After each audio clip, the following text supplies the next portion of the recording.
Hey everybody. So I wanted to have this conversation with you. I'm noticing lately that some of us are walking into our belly dance classes or even workshops either thinking that you can or can't do something.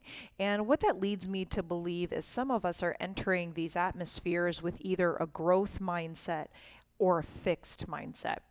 Now, you might be asking yourself, why does it even matter in the world of belly dancing and rock sharqi and oriental dance? And how does that really impact us in our growth process? Well, I believe it really impacts us quite a bit. If you've heard anything about the difference between a growth mindset and a fixed mindset, you'll understand why. So, a growth mindset is living in the world, as Carol Dweck has said in her TED Talk, is living in the world of yet or not yet.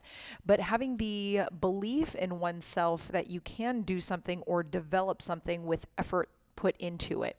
And a fixed mindset is something that's kind of, it is the way it is. So you are smart, you are pretty, you are nice. And it's a static way of looking at things in a way that it's not changeable. It is the way it is, and there's not necessarily a way to make it better or worse or more or less than, and almost in a way that you're either born with it or you're not. So if we are walking into our belly dance classes this way, or even our workshops, or even as an instructor to teaching people, this can really impact the way that we are receiving information as well as giving information.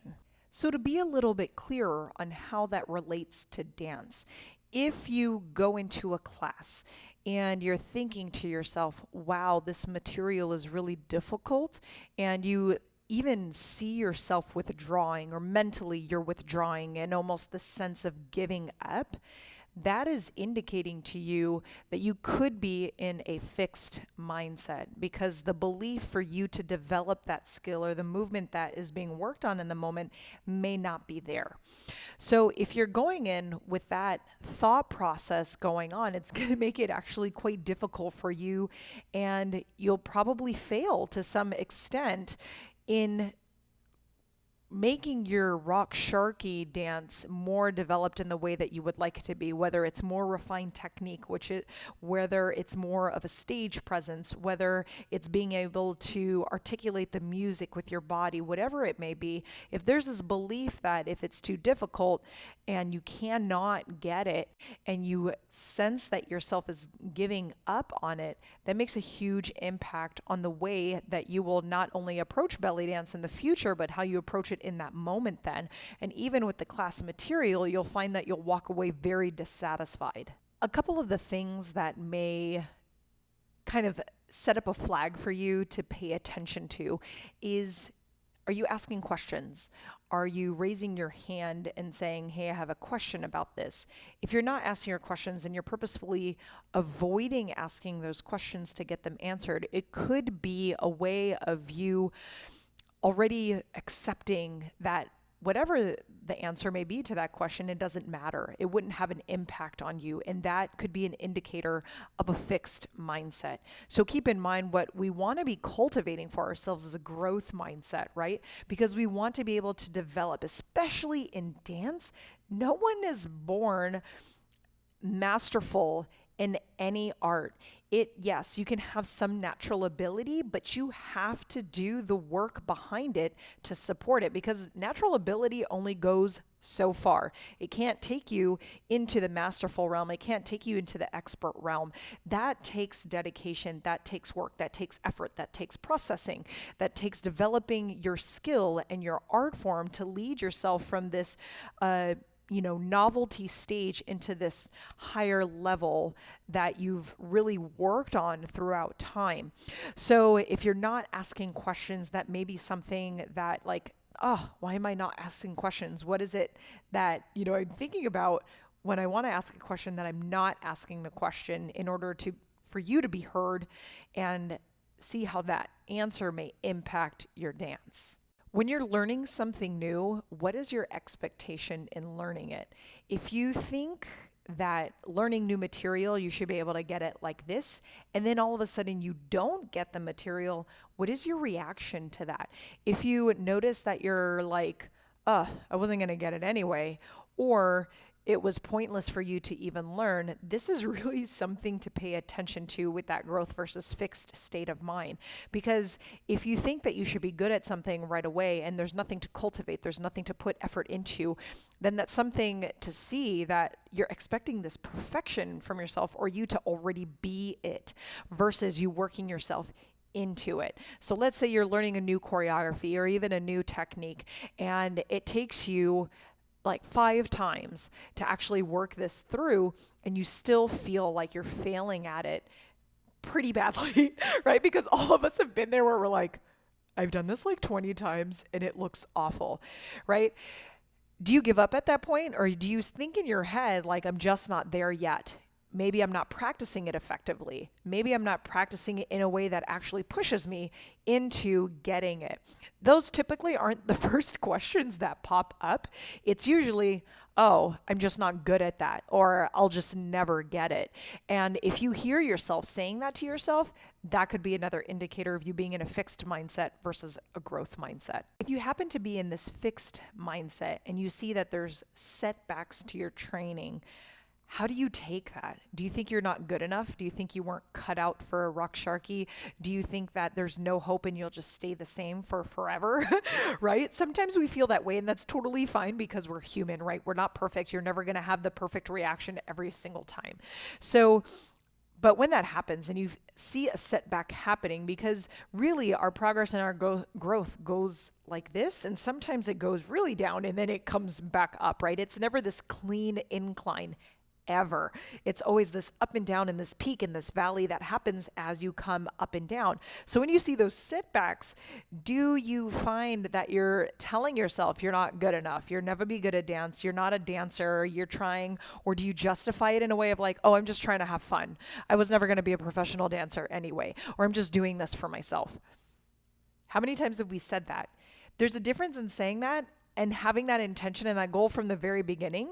And then there's another reason to say that to justify the crap feeling that we have when we see that setback happen versus like, this is part of the process. It's not going to be pretty. There's some ugly moments that are going to happen in it. We're going to see it go down, and then we're going to see it go up, and then you're going to see it even go further down, and then you're going to see it pop up, right? But this isn't typically the way we look at it.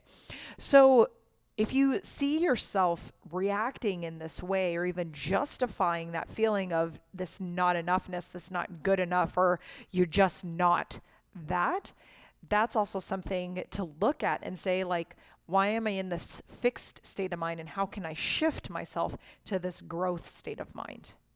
So you may be saying to yourself, shit, like, I see myself doing that a lot.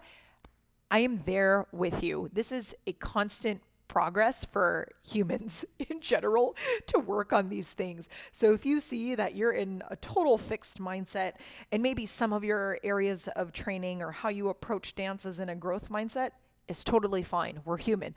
So we're noticing this, right? The first thing is to become aware. Where are we doing this? Where are we not doing this? Just paying attention to those things and seeing, like, now that we see what's happening, or even asking our peers whom we trust, like, do you see me reacting in this way? Do you think I'm in a fixed mindset or even a growth mindset? I think that feedback is really helpful from the people that you trust, because sometimes we see ourselves differently than other people see ourselves, see ourselves, right? So it's important to get that feedback too.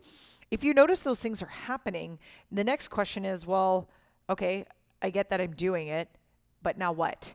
Like, how, if you want to, right? Because there has to be a desire to want to shift this. If you want to change yourself from a more fixed mindset into a growth mindset, you might be asking yourself, how? How do I start that? And one thing is to validate your process, is to validate the effort. Like, wow, I see that you worked really hard on this. Great effort today. And, one of the things is I have a 10-year-old daughter, and I have a 10-month-old son. So as I look at them, I'm wanting to tell my daughter, I'm like, oh my God, good job. You're so smart. Good job. And then I realize, I'm like, oh my gosh, I'm validating her fixed way of being. So you can see this difference in where I'm telling you, you're smart, you're good at dance, and how either you fit into that or you don't, and how that can really set you back. So if you're doing that already, this is part of the process in which, when you're validating and acknowledging and giving yourself the recognition that you deserve, it's not to take away from it, but it's to just shift what we're actually recognizing, right? So I would want to tell my daughter, wow, you put a lot of effort today into studying math. You've been working really hard on those math problems. How do you feel about that? You should be proud of yourself for that. And it's the same for us saying that about ourselves in our dance. I put a lot of effort today into making sure that my hip circles were the way I wanted. I put a lot of time into getting feedback and really implementing the structures that my teachers gave me. I put a lot into my students by letting them know that, hey, I really appreciate you taking the feedback and working on that move, and it's incrementally getting better. Thank you for doing the work. It's acknowledging and validating that versus telling them you are blank, right? This is blank. Because when we do that, we go back to that fixed mindset versus that growth mindset. And in this process, it isn't helpful at all.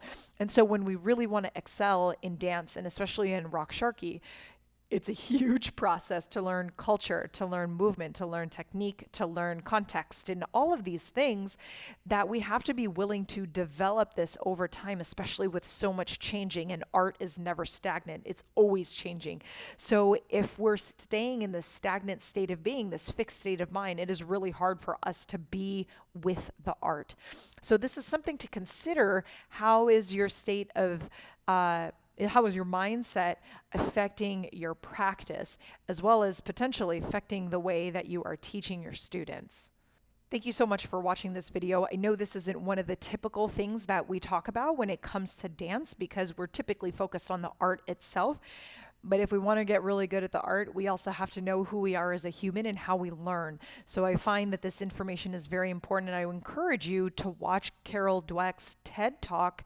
The link will be in the description, so you can get right to it, and you can find more information about the research that she does. If you're not already subscribed to my channel, make sure you click the bell below so that way you get the notifications of when I upload new material. And I also teach online classes, so make sure to check that out and hit me up if you have any questions.